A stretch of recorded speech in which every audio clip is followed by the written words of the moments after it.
This is Writing It, the podcast about academics and writing. I'm Rachel Gordon.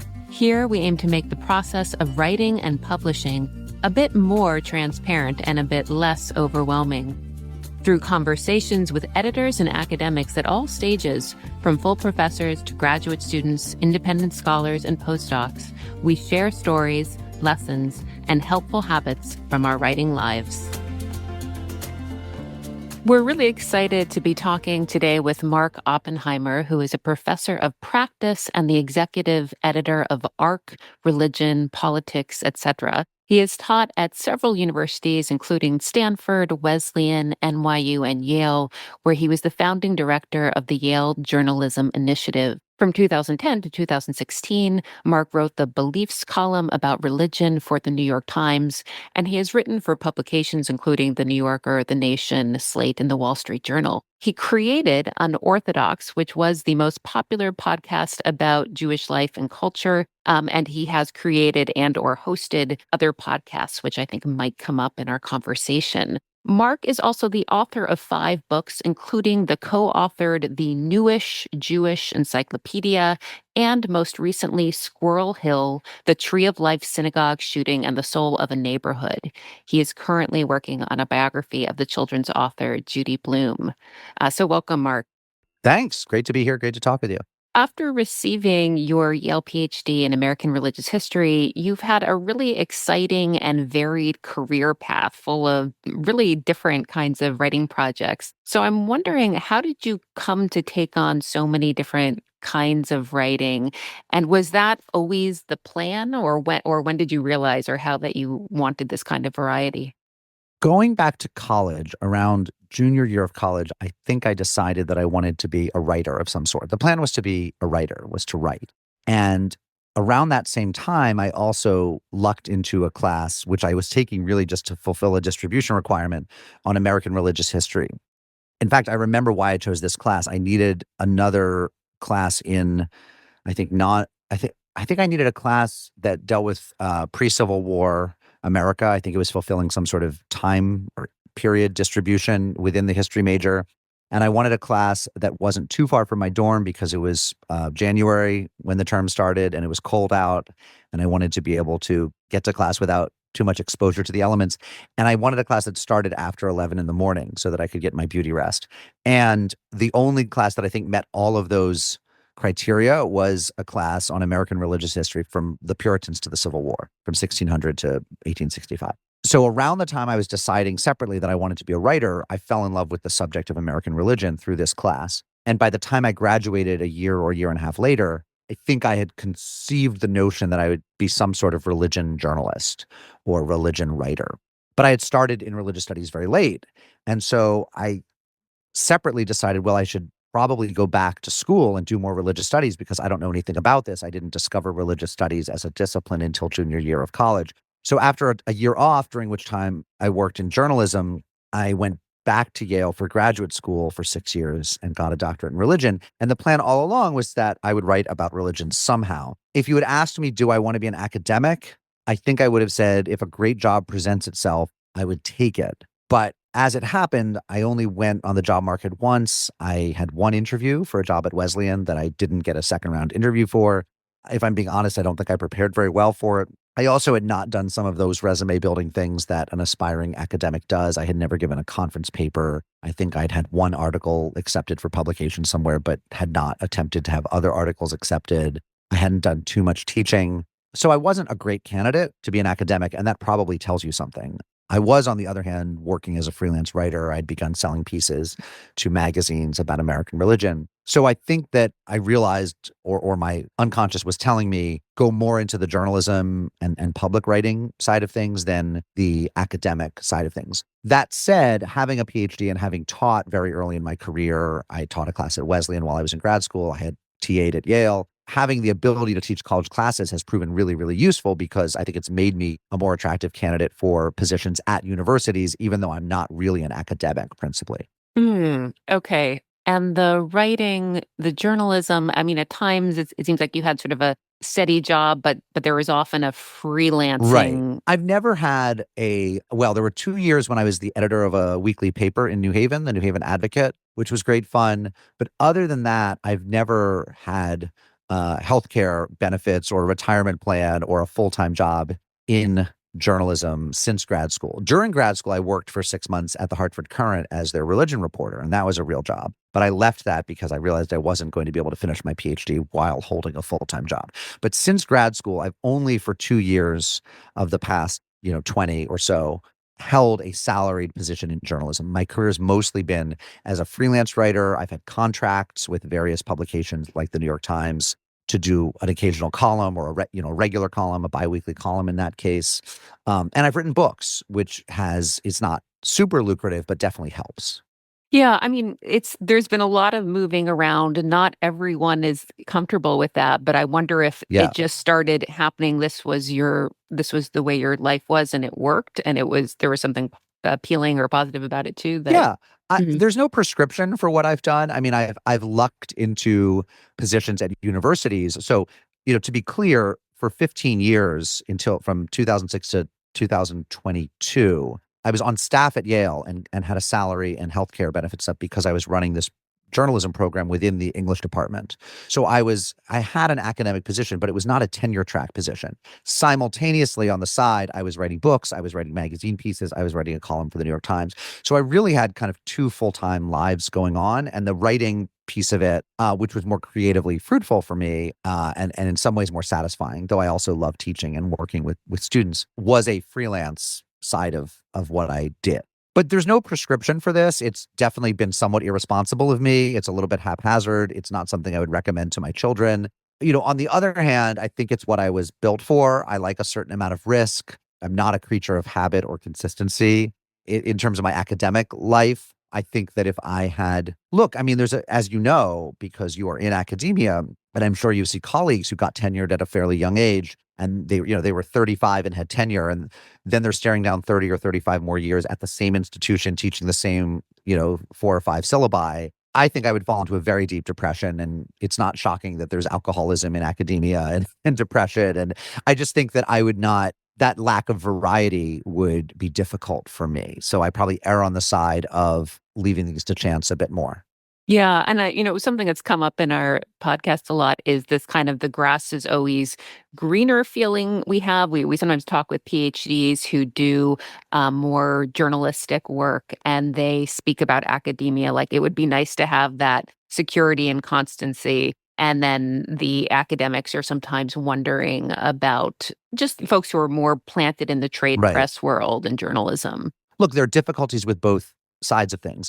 I think I would have been a great creature of the 1970s magazine world when magazines were highly profitable. There were big expense accounts. Freelance rates were good. We are in the time after. I mean, magazine journalism and newspaper journalism have hit very hard times. Academia has also hit hard times, but there's a little, crazy as it is to say, I think there's more stability. I think the academic workforce, even in the humanities, has shrunk much less than the media workforce, if you can believe that. Mm. So, the grass is always greener when I look at academia is about the fact that there are jobs with some modicum of job security and some level of predictability. Universities don't just wink out of business. Some do, but the better ones don't just go out of business. A magazine can just go out of business. I mean, it can lay off, but it can one day lay off everyone. And that's happened to numerous friends of mine. So the stability of academia, of course, is enviable. On the other hand, there are parts of academia I would be terrible at and would really chafe at. I don't want to serve on, search committees. I'm bad at committees. I'm bad at building consensus. I think there's, a lot of ideological conformity and groupthink, which I would have a really, really hard time with. There's that in journalism as well, but I think less so. And I think also that, as a humanist, it must be a hard time to be in the humanities because enrollments are so low. And I think dealing with that without blaming the students or scorning the kids you're supposed to be teaching and inspiring is a bit tricky. Yeah. You've published 5 books, and they're all pretty different. I'm wondering if your approach to writing a book has changed over time, or even how you understand the different parts, what goes into writing a good book. I don't think my approach has changed. My first book was based on my dissertation, so that had its own particular journey. But since then, they've principally been, except for my memoir, which was written a little bit differently. The others have been nonfiction books that, I've researched for, I came up with an idea, researched it for a while, and then mapped out chapters. I think of a book as roughly 10 term papers. I mean, the way that I wrestle it to the ground is to think, okay, let's call a 300-page book 10 30-page papers. And those of us who have come through college and grad school have written a lot of 30-page papers. We know how to do it. So if you think of each chapter as one of those, how hard is it to write 10 of those in a couple years if that's your full-time, writing job? So I kind of just break it down into parts and then just do it. I'm also not a perfectionist, which is hugely helpful. I think you and I probably both know people in the academic world and or even the trade or journalism worlds who have a lot of trouble with writer's block. They have trouble getting their work out the door. They have trouble letting go of it. I don't. I've always been of the view that, A minus is good enough. And I was of that view when I was getting A minuses as a student. And I'm of that view now. I mean, I do believe in the beautiful sentence. I work very hard to try to make the prose good, but I also don't let the perfect be the enemy of the finished. So that's kind of one way I think about writing. For you, working for that perfect sentence, what does that involve? Is it reading it out loud, having someone else read it? Yeah, I don't have enough people in my life who want to read my stuff.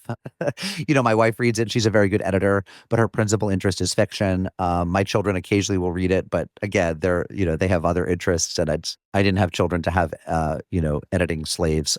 I don't have a great friend or colleague or peer whom I trade stuff back and forth with. I always envy people who have that person in their life. When you read other people's book acknowledgments and sometimes they'll thank, so and so who's read 9 drafts of this book. Nobody has read 9 drafts of anything I've ever done, ever. Maybe my editor at I right now have a wonderful editor at Putnam who's editing my Judy Blume biography, who reads and reads and rereads. And my editor at Knopf on the Squirrel Hill book was great. I've had great editors who are paid to read it, but I don't have any pal in my life who rereads my stuff. I always read it aloud, slowly. I think that's really important. I listen for the rhythm of the sentences. Obviously, they never get there. They're never as good on the page as the sentence in your mind. And so that's hard because, you asymptotically approach the sentence you want or the book you want, but don't get there. So in a way, it's a kind of journey of destined for failure, but that's okay.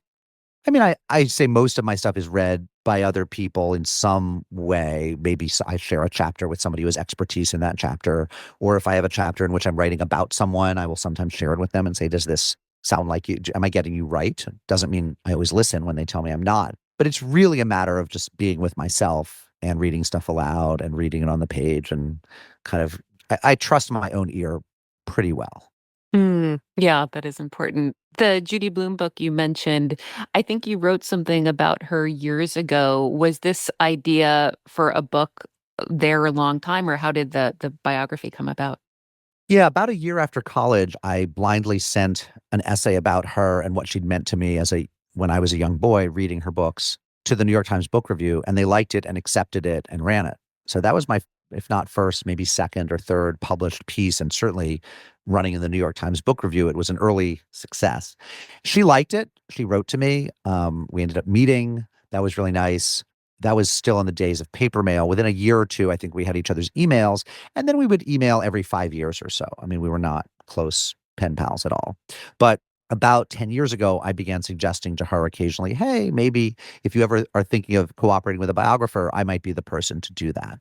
And then about 3 years ago, she said, yeah, sure, let's do that.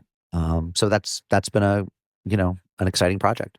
Yeah, I mean, it really sounds like it sort of grew naturally out of the relationship. I don't know if you saw yourself as a biographer before, Nope. or okay, so you got to know her, and yeah. I've never seen myself as a biographer. I'm also under contract for a project I started before Judy said that we could do this, which was a biography of the late advice columnist Ann Landers, who at one time may have been the most widely read woman in the world. I mean, possibly competing with Agatha Christie or I don't know if certain biblical heroines. If you want to say that Esther in the Bible is a widely read woman, but although I don't think she didn't write the book of Esther, even according to lore. So Ann Landers I was already working on a biography, and I've read a lot of biographies to try to reverse engineer how to do it, but I don't think of myself as a biographer. Mhm. So what have you it sounds like you've been reading a lot of biography, as you said, you're working on this Judy Blume book. What have you figured out about biography? How is it different, from writing other books? Well, Judy's the first living person I've written this much about, but of course, I've done journalism on living people before. So that brings its own set of, interesting challenges, which is that, there are, and not just the subject herself, but the people in her life, a lot of them are alive and have their own voices and have written their own versions of things. So that's interesting and fun and challenging. In terms of biography, I've read a lot of them and there's so many different ways to go. Some of them are very close to the ground and really trace the day-to-day or month-to-month events of the subject's life, but are not necessarily about the society swirling around that person. And then sometimes you read a biography. I'm thinking of Sam Tannenhaus's biography of Whittaker Chambers. Mhm. I haven't read his new William F. Buckley biography yet, which is really about America in the 30s and 40s and about communism. And it's a whole era as seen through the life of the subject. And that's an interesting question, is how widely back do you pull the lens, and how wide is the focus? Is, I think, something that biographers have to think about. When you're writing about a writer, as I am, how much time do you spend with the works? People have written dissertations on Judy Blume's books that are not about her life so much, but about her books. If I'm writing about her life, how much time do I then spend with the books, and how much do I read her own biography into the stuff she's writing? Because that can be fun, but also can go very wrong. So there are a lot of interesting problems to wrestle with. Yeah, I'm in Tannenhaus's Buckley book right now, but I'm still in the Yale years, Uh-huh. so there's not a lot of I haven't yet really seen how he deals with his writings. But I don't know if you got to read the Heather Clark, Sylvia Plath. I have not read that one, no. Yeah, because I mean, I like how she deals with Plath's writing. I'm also working on a biography about a writer. And I don't know if you've had this with Judy Blume, but with my writer, she kept a journal. Who are you writing about? Laura Z. Hobson, who wrote Gentleman's Agreement, Right, yeah, sure. and also a landmark gay novel when she was Uh-huh. in her 70s that became a movie starring Marlo Thomas Huh, and Charlie Sheen. cool. So anyway, she kept these journals, didn't reveal, lots of thoughts in them, but I didn't know how to even note take or what to do. I'm embarrassed that this came to me so late, but I decided that in addition to noting important events that she chronicles, I should actually be writing sort of paragraphs that start to make a narrative out of this, as Uh-huh. in by the end of 1938, she had this illness that sort of slowed her down. But, when the year ended, just because I had all these unconnected dots, and Mhm. I don't know how you deal with, because you probably have even more data that you're dealing with Judy Blume. I don't have a great system. I'm not a great systematizer. Judy did not keep journals, but she wrote a lot of letters, and there are 130 boxes of her papers at the Beinecke Library at Yale, 2 Mm, miles from my house. So I read through all of those, and there was not a week or a month that went by that there wasn't some correspondence that often included, the events of the day. A lot yeah. of this writing was to friends and family and colleagues, and she would talk about how her kids were doing and talk about how her next book project was coming, how the writing was going. So, every page I read, I had my laptop there and I would sometimes put in a quote, take a quote from it or summarize it or something and put down the date. So I then could rearrange everything into a computer document, into a chronology. But in a way that only gets you so far, because your book isn't just a summary of the stuff it's not a day book. You have to then make choices, decide what to cut out, what to leave in. And I'm not very systematic. I mean, I ended up printing out all of my notes, which was, definitely 1,000 pages. I don't know, maybe 2,000, not tens of thousands, but a bunch. And then what I do is then read through them all with a highlighter and highlight stuff and then put them in piles. And the piles end up taking shape into chapters. But it's not, I'm always amazed when I remember even going back to grad school, seeing people who had that program, was it EndNote on their Mm, computers, right. where like every note was a little note card on the Mhm. screen Yeah. that had a separate spot for, what box did you find it in? What date did you read it? Yeah. What date was it from? And they just Mhm. had this, and then they could search and they could put filters on it and they could Right. say, find me everything from this period of years that contained the word Rachel. Mhm.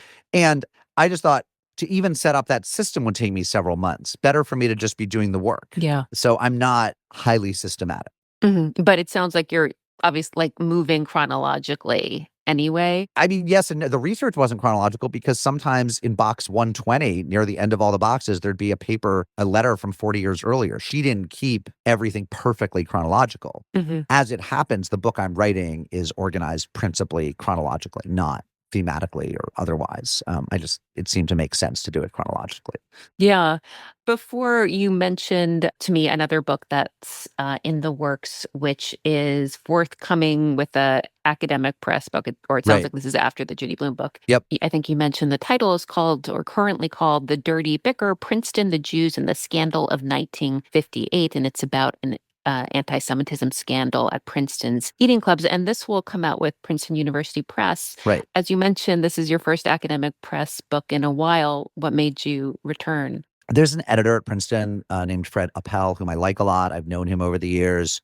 I thought that because I'm writing about Princeton, the press might be very interested.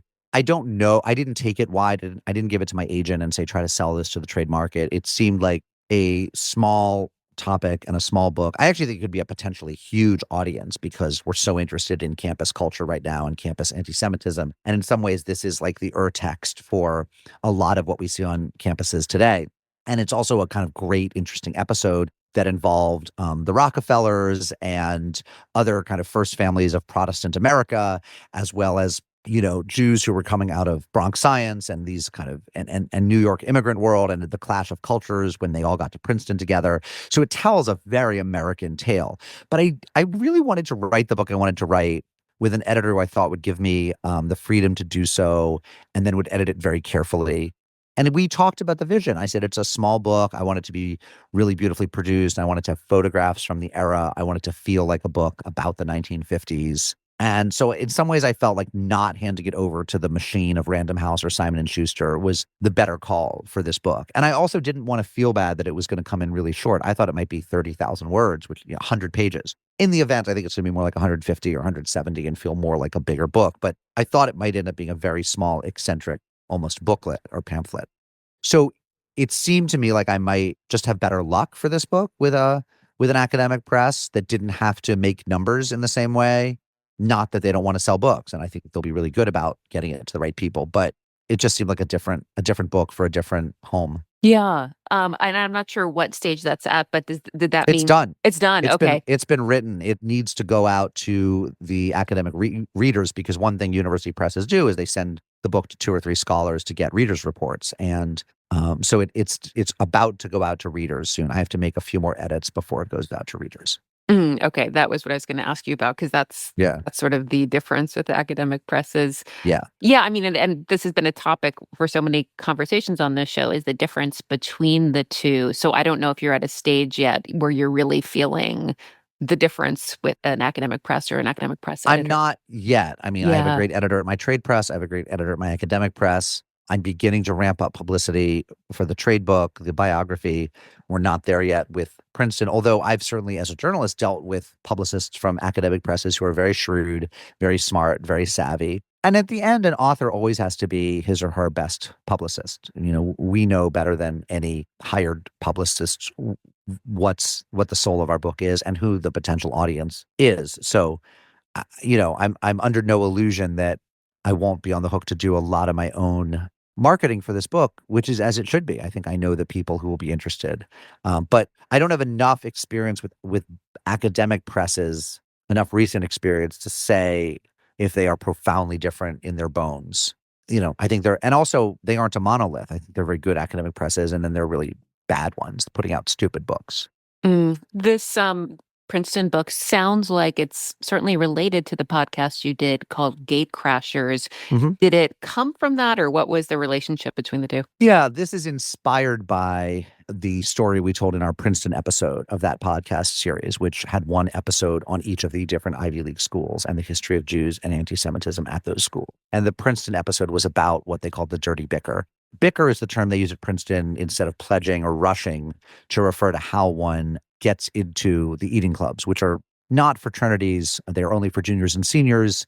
You take your meals in them. It used to be that junior and senior year, you had to eat in an eating club. There were no dining facilities on campus for upperclassmen. So if you didn't get into any eating club, you were out in the cold and you had to go to a coffee shop in town, which was considered very humiliating. So when a bunch of Jews had an unsuccessful bicker, meaning they didn't get into any club, that was a huge problem for campus life and for the boys themselves. So that episode in 1958 came to be known as the Dirty Bicker. And we did an episode of the podcast on the Dirty Bicker, but really only scratched the surface. So I went back into dozens more interviews for this book. So the story came up during the research, and then at some point you were like, this really deserves more. Yeah, if you talk to Princetonians about the history of Jews there, and there was a good senior essay on this by an undergraduate about 10 years ago. There have been like internal studies on the history of Jews there. The campus rabbi knows this. They had a celebration about 10 years ago of a century of Jews at Princeton, something like that. So there's talk, people who are in the know will always say, well, about 1958. That was the year it all went to hell. So I didn't discover this, but I thought it deserved a book. We academics, I feel like, are often saying that our teaching and our writing have this kind of reciprocal relationship.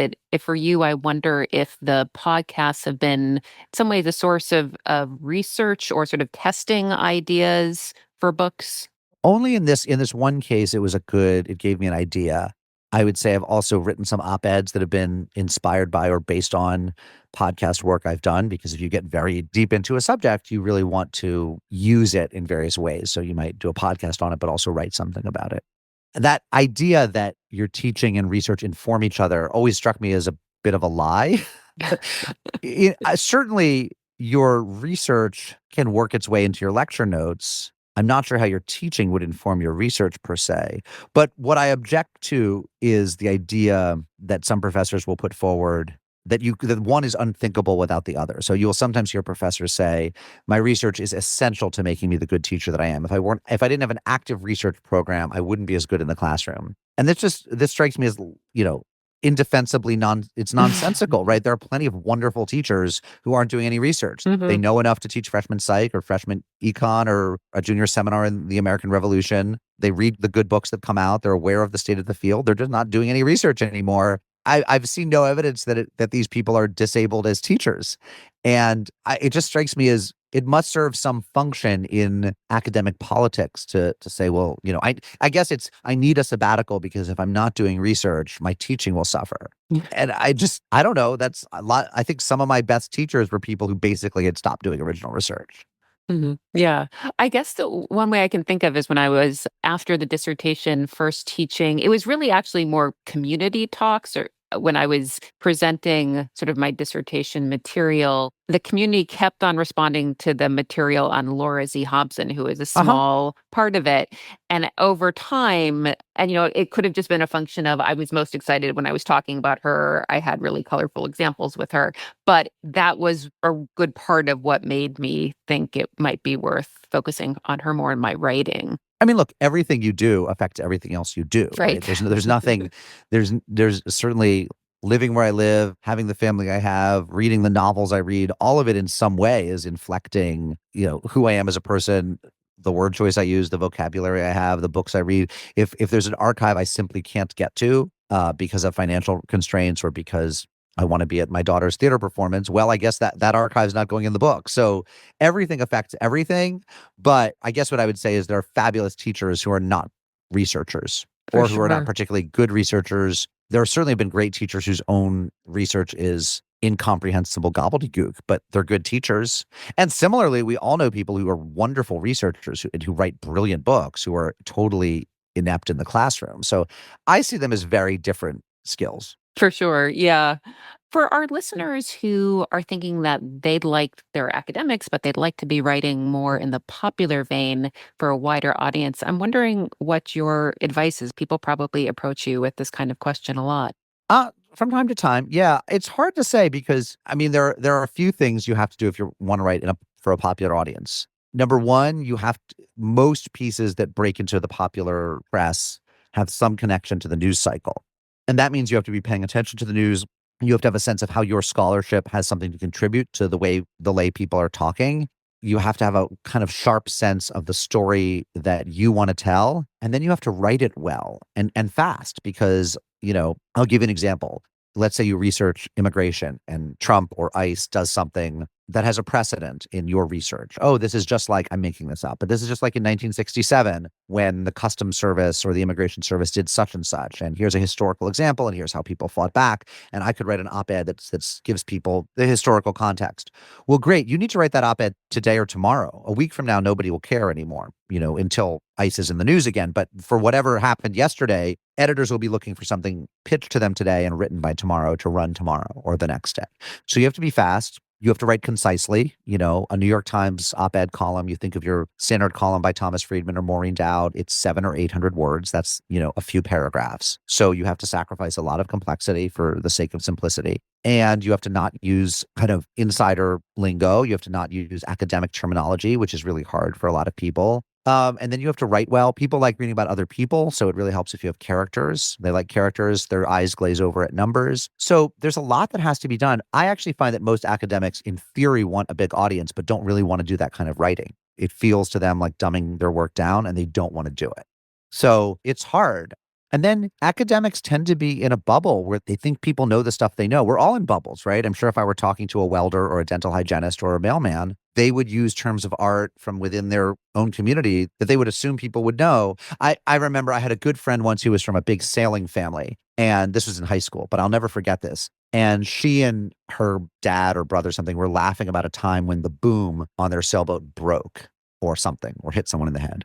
And I said, "What's the boom?" And they all looked at me. And then she kind of giggled and said, and I said, "What?" And she said, "It doesn't occur to me there are people who don't know what the boom on a sailboat is." And she wasn't being mean about it. She just couldn't, she had forgotten that it is a sailing term that is not out there in common parlance. And academics forget that people don't know what intersectionality is, right? Or don't know, just like I can't even think of all the words, but academics use so many words that they just assume are widely, or trope. To talk about a trope, for example, which literary critics do all the time. Most normal humans, even smart ones, don't talk about tropes. They might talk about patterns or symbols or metaphors, but feels very academic. So, I mean, as an editor, you get these submissions from academics that are just filled with words that the average person doesn't know. And, that's hard. I guess what I would say is you have to read the popular press and reverse engineer it and say, okay, when I read a piece by an academic in the Times or in the Atlantic, what are they doing? You have to kind of read it and say, what's going on here? And what you'll discover is that they are not writing academically. They're writing as if they were journalists or newspaper people or pundits, which is a different voice. Yeah. This is a little off the topic, but it reminds me you've done another kind of writing that many academics have not done. You wrote a memoir, which Yep. I really found really funny and fun Thank to you. read. Not something that many academics have done. What made you do it? Oh, that was funny. I had sold a book proposal to write a book about the history of oratory in America. And then I was about 6 months into researching it, and I realized I'm not interested in the history of oratory. I think I just want to write about my own history as an orator, as a high school debater. I just realized that my stake in the work was not what I thought it was, that I had sold it as I hadn't had the courage to just realize I wanted to write a memoir. So I had sold a book proposal to Norton on a quasi-academic or historical topic, oratory in America, which was not something I was really prepared to write about. I didn't have a scholarly background in that. I didn't want to go do the historical reading. And at some point, I just realized my introduction, I think, had grown, which was about my own history as a high school debater and public speaker, I think had grown to 50 or 60 pages. And I realized, oh, I'm actually I don't want to write the rest of this book. I just want to keep going with the introduction, which is my own history with the topic. So that was tough. I had to give money back. I had to rescind that contract, tear it up, pay back the advance that I'd gotten, and then resell the book to a different publisher. So, I mean, that's what agents are for. I didn't do it, but my agent had a tough task. That insight seems like the kind of thing that for me, it would have taken someone from the outside to see. Like I would have shown them the introduction and they would have been like, "You're so much more talking about yourself." Yeah. I'm sort of amazed that you realized it on your own. I mean, I wouldn't say I realized it right away. I wish it hadn't taken me, 6 months to a year, but I eventually realized it. And it really was about realizing I'm not having any fun with this other topic. Here's what I'm having fun with. I have gone down many kind of blind alleys where I thought, where I researched something for months. And then before realizing, I don't care about this. I'm doing this because somebody told me that the book would sell, or because it seems like a hot topic, or because I would get praise for going there, for doing this topic, but I don't care. And I wish that I had this wonderful, perfect internal tuning fork for what I actually care about, but I don't. It gets better with time, but it's not there. And it sounds like at some point that feeling of like, is this actually still fun to me or something else is showing up as more fun? Yeah, I mean, other stuff. I mean, with the past 2 books I've written, the biography of Judy Blume and the Princeton book, they've both been really fun. It hasn't been hard to sit down and do the work. I mean, don't get me wrong, I prefer leisure to work. I'm not a workaholic, and there's always, you know, when I'm working at home, the sofa and the nap and the TV always beckon. But relative to other projects I've done, these projects were really fun and pretty painless. And I think that's what you wanna go for. Everyone's different. I could never do what Robert Caro does and write these books on, like, Lyndon Johnson that take 10 or 15 years each. I need some sort of reward and feedback within 3 or 4 years. Mm. So, I think everyone runs a different race. I always say, like, I always tell my students, "Look, some people are sprinters, some people are middle distance runners, they go the mile, some people run the half marathon, some people run the marathon, some people run the ultra marathon." Everyone has their own distance, and you have to know what your distance is. Yeah. About writing more personally as you did in the memoir, but also elsewhere. This is something I guess I hear from a lot of academics that they would like to do this more. They've had some experience doing it and found it or found it fun or interesting in some way, Yeah. but are fearful. And I guess I do wonder what the risks are or what you have found. Well, what are they afraid of? I mean, one thing I've heard named is, I'm who knows when I'm on the job market next. And I've put out this whatever information about me personally. Is that somehow going to be a problem for people to know? I mean, I think that's probably very real. I don't know what to say. I'm never on the job market for tenure track academic positions. I have lost at least one job that I was in the running for at a publishing house. I was going to take over a small publishing house. I know I was told later that I was vetoed by someone on the board because of a piece of journalism I'd written. And, I've written thousands of things at this point. I've written pieces, critical I've written pieces that have made every ethnic group under the sun look bad because, if you report on sexual abuse among Catholics, certain Catholics hate you. You report among, perfidy and abuse and perversion among the Jews, certain Jews hate you. You report about, financial misdealings among the Zen Buddhists. The Zen Buddhists hate you. So there's a track record out there for everyone to come at me at this point, I think. And I think it has cost me work, but I don't know. I mean, you can't live your life hedging against the potential future loss of jobs. I do think academia right now is incredibly brutal in that way. I was just reading something that was looking again at the case of the UCLA, of when UCLA withdrew a job offer to a psychologist from the University of Toronto because on a podcast he had once criticized mandatory diversity statements. And I criticize mandatory diversity statements, and I'm glad they seem to be less mandatory than ever because I think it's compulsory political speech. I mean, it seems to make people less free and not be good for the life of the mind or for free discourse or academic freedom. But he had been on a podcast criticizing them. He then, by the way, had written the mandatory diversity statement that UCLA wanted from him, and it had been good.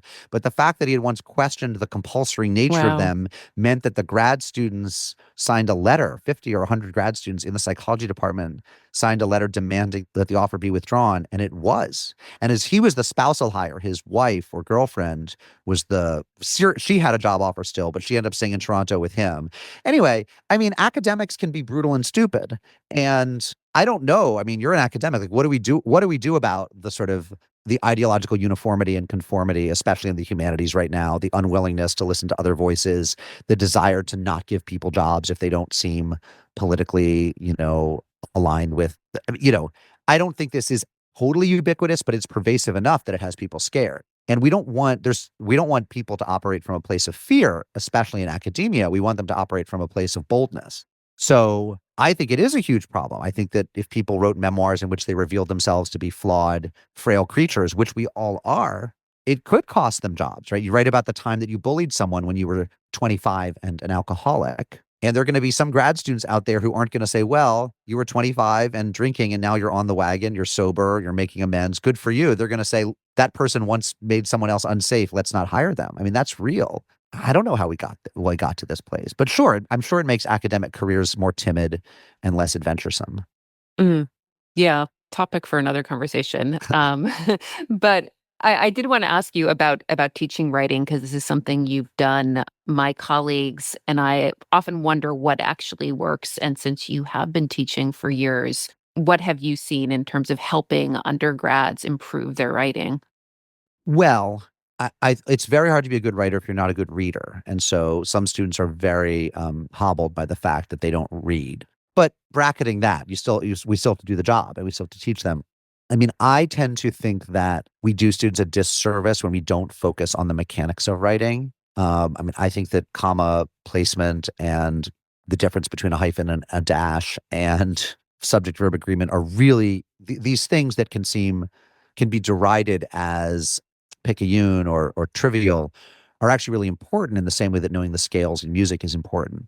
I also think that they are actually really good for non-confident writers because they are concrete.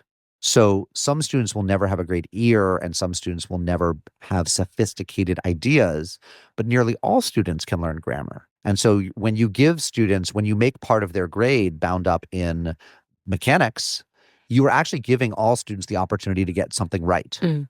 And I think that the kind of progressive education notion that it scares students off when you cover their pages with red ink is entirely backwards. In fact, what you're saying is the same thing that the math teacher is saying to them, which is there's a right here and there's a wrong for some aspects of writing, not for all of it. But within writing, there are some things that are right and wrong. And you can learn those things. And your grade can get better next week. And what was a 70 could become an 80 and then could become a 90. And so I'm a big fan of teaching grammar, style, mechanics, all of that stuff. You have to know it yourself, which a lot of people don't, or they know it only intuitively but don't know how to teach it. You have to like it. And then I think you just do a lot of reading. You read together, you read aloud. I'm a big fan of like having students come in and read whatever the reading for the week was, whatever the assignment was. We go around and read it aloud and perform it. And, you have to treat language as a living thing.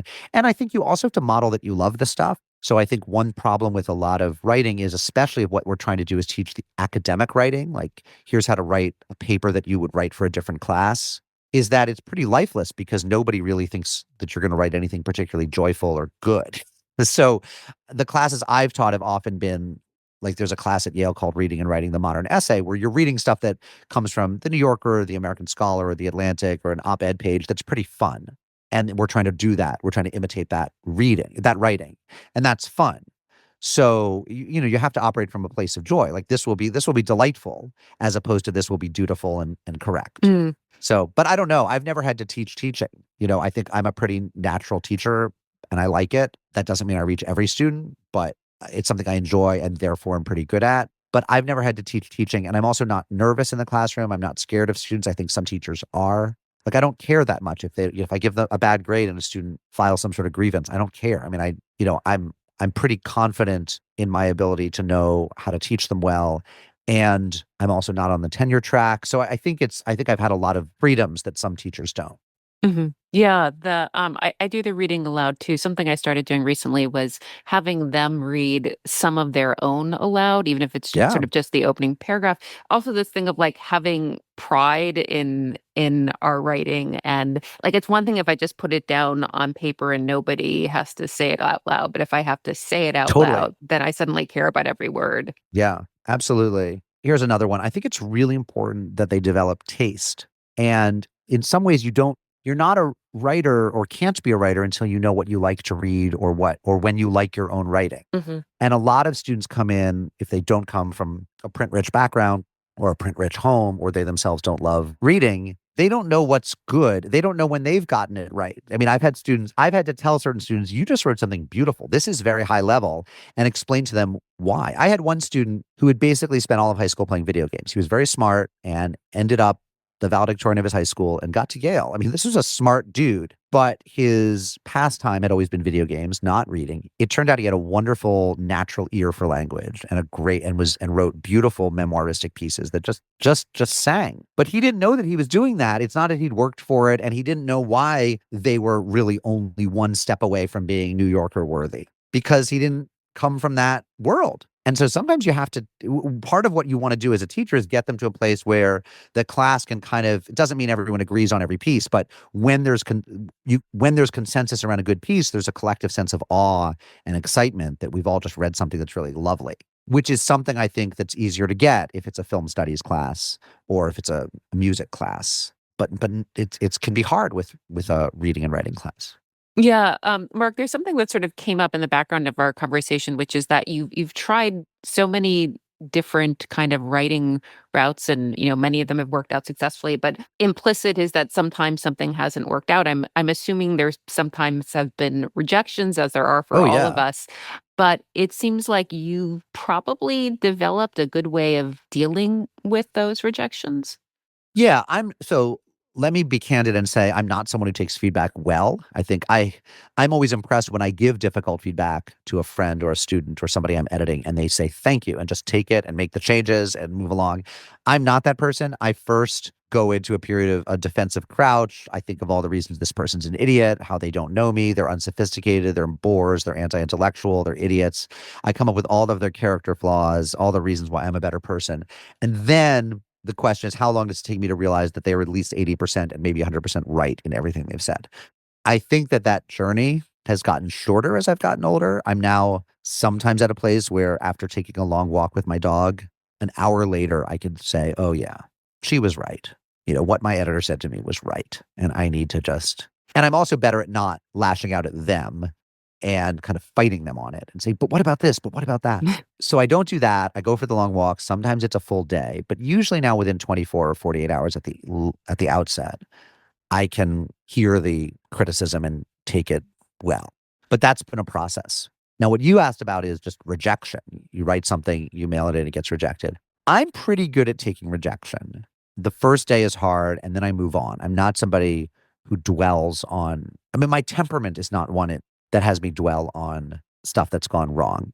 In fact, quite to the contrary, I tend to almost forget it in a way that could be very weird for other people who will say, don't you remember you were so upset you called me and you were nearly in tears and you wanted to talk about how unfair that editor or that teacher was when they gave you that grade or whatever. And I'll just say, and it'll sometimes have been a very moving experience for the other person. You called, you confided in me, and I shared my story, and I gave you a hug, and I patted your head. I'm like, yeah, I don't know. That was a bad day. I've kind of moved on. And I won't remember it. Hmm. I also don't hold grudges. There are people I've supposedly had tiffs with or feuded with that I don't know that we were feuding because it was not a big deal for me. And so I've come to think maybe that's a form of narcissism but it's highly adaptive in that I don't let rejection get me down. I'm not somebody who would ever take to my bed for a month or give up writing because, something didn't come through for me. I've had book proposals that didn't sell that I spent months on and 25 editors rejected them. I've written novels that even my agent, I think, didn't want to shop around. I wrote a screenplay. I've written a couple screenplays that have never gotten anywhere. I mean, my office is littered with the detritus of failed projects, and I'm okay with that. Yeah, thanks for sharing that. I mean, sometimes I think it has something to do with our each of our histories with rejection. I remember my first one being, I think when I was 11, I sent a bunch of illustrations to the New Yorker, and I Uh-huh. was just so thrilled that they replied. Yeah. And it actually wasn't even a full page rejection. It was like a piece of a paper. But it was like I guess it was that thing of as a kid feeling seen, like the New Yeah. Yorker recognized me in some way. So, of course, then it's been a step up every time it's been like the full page rejection that I get, since then. I think that's really wise, Rachel. I think that's right. Your history with it probably matters. I also think that my esteem and my self-esteem and my pride and my kind of sense of generativity and what I'm here for doesn't is not as tied to my career as some people's is. Like I identify much more as a dad and as a Jew and as, a friend to people than as a professional writer. It was interesting when I read Blake Bailey's really big biography of Philip Roth, and he was someone who quite consciously chose a life in which he had very few lasting romantic attachments and didn't want children, never had them. And he had friends, but he really retreated for the last 20 or 30 years to Litchfield County, rural Connecticut, didn't see a lot. I mean, he would go to the city and see friends, and friends would visit him in Connecticut, but he really gave up on friends too, to relatively speaking, compared to a lot of us. He just wanted the work. I mean, the work was what mattered, and that's fine. And he gave us a lot of great work. And I'm not someone who I think is as tied to the work, which is probably good if you're getting, it probably is good for rejection. On the other end, my work would be better if I were more tied to the work. So, there are pluses and minuses. Yeah. There's two questions that we ask all guests, and one is, what is something you wish you had known about writing or publishing earlier in your career? Yeah. I mean, I think the thing that you always want to hold, I wish I'd known it earlier. I wish I knew it today, is how everyone has imposter syndrome, how there is no writer. Writing's not like cardiology, where the cardiologist, I presume, can say, wow, that valve replacement went well. She's going to live another 20 years. I think lawyers can sometimes say, we won that case and feel good for that day that they won. And I think that writers, artists always feel they're kind of getting there, but they haven't gotten there. And that doing something really lasting or really, really good is always a little bit out of reach. And I think that if I had talked to more writers earlier in my career, if I hate the word mentors. I don't ever call myself anyone's mentor, and I don't think I have any. I like having friends and teachers. Mentor always feels a little bit possessive to me. I knew someone early in my career who wanted to be my mentor, and it felt like I hadn't asked for that, and it was just annoying. But I think if I'd had more conversations with more older writers or come up through a more traditional path, I would have been a bit more resilient because I would have known that it's hard for everyone out there. Yeah, that is I mean, I guess this is like a huge part of this point of this podcast is sort of to share like these stories most of us never hear about everyone's writing jobs and the ups and downs and the Oh my God. rejections. Yeah. Yeah. Yeah. The other question that we ask all guests is what is a writing habit or practice that works for you?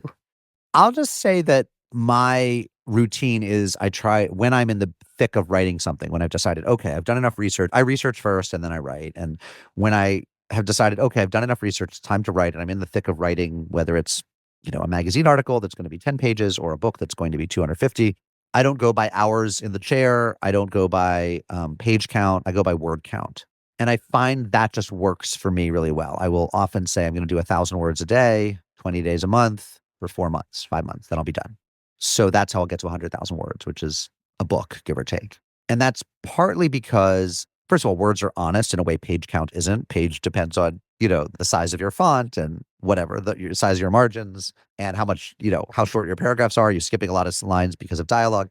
Word count is honest. But also, if you get to 400 in the morning and then you say, okay, I'll get to 300 this afternoon, 300 more this afternoon, you're at 700, then, doing 300 before you go to bed, clawing your way to your daily word count seems like something you can do in little chunks, or sometimes you'll do it in a morning and be done for the day. But word count seems doable, manageable to me. And the other thing is when I've reached my word count, I stop. I don't try to get ahead. You don't be the hero that day. What you need to do is like get there, stop, reward yourself with more free time that day, and you'll be more raring to go the next day. I'm not someone who says like, oh, maybe I can hole up and finish the whole book in 2 weeks. Like much better to decide I'm going to have a sane, happy life for 3 months or 4 months and get it done. So just saying I'm going to get to this word count 4 days a week for however long it takes has worked for me. And that's all I can offer is what's worked for me. We know that there are as many different writers' routines as there are writers. So, I mean, I have other writing tips, but I like if in dialogue, just say that someone said something. Don't look for synonyms for said. I mean, I have lots. J.K. Rowling is always so and so volunteered this, and then Hermione replied that, and then so and so riposted that, and I was like, just say said. I have a million of those, but the big one is word count. So you don't have that thing where sometimes I use the word count and I guess I wonder, I have that thing where it's like, all right, well, like, it's easy for me to produce words, but half of them are, crappy. But how does that work for you? Well, sure. I mean, okay. So then I get my belief is every finished product is at least 10% too long in the first draft, right? So yeah, I mean, I produced a book. If I produce a book that's 130,000 words in the first draft, then the job of my editor or me, if I'm being ruthless with myself before I even hand it in, is to like lop off 10 or 15% of it. And you do that at the sentence level. You make every sentence shorter, make every paragraph fewer sentences, make every page fewer paragraphs. Like you just ruthlessly go through and cull stuff. I'm a big believer in shorter is better or simplicity is better. Yeah, I mean, there definitely is some padding, but I don't think I'm like adding extra words to get to my word count for the day. I Right. just think it's a natural fact of every first draft that it's a little bit too long. And there's stuff that you put in because you couldn't bear to leave it out. And, Mm. as Faulkner apocryphally said, you have to kill your darlings, right? Like there's a lot of good stuff that ends up on the cutting room floor. That's just life. Yeah. Well, thank you, Mark. This has been really fun, and I'd always be happy to read your writing, just so Oh, you thank you. know. That's really that's really nice of you. I do appreciate that. It might be that I don't have that sort of pen pal writer friend who reads everything because I'm afraid of having another level of criticism. It might be that just going straight to my editor spares me 5 other people who are, with their own bits of feedback. But I promise now that you've asked, I promise I'll take you up on it. And likewise. Great. I do like reading other people's writing. Oh, okay. Well, that's good to know too. Yeah. Thank you. You bet. Thanks, Rachel. Thanks for listening to Writing It, the podcast about academics and writing, sponsored by the Center for Jewish Studies at the University of Florida. Visit our podcast description to find out how to contact us and send us your questions about academic writing and publishing. Follow us on social media at Writing It Pod and subscribe to us so you never miss an episode.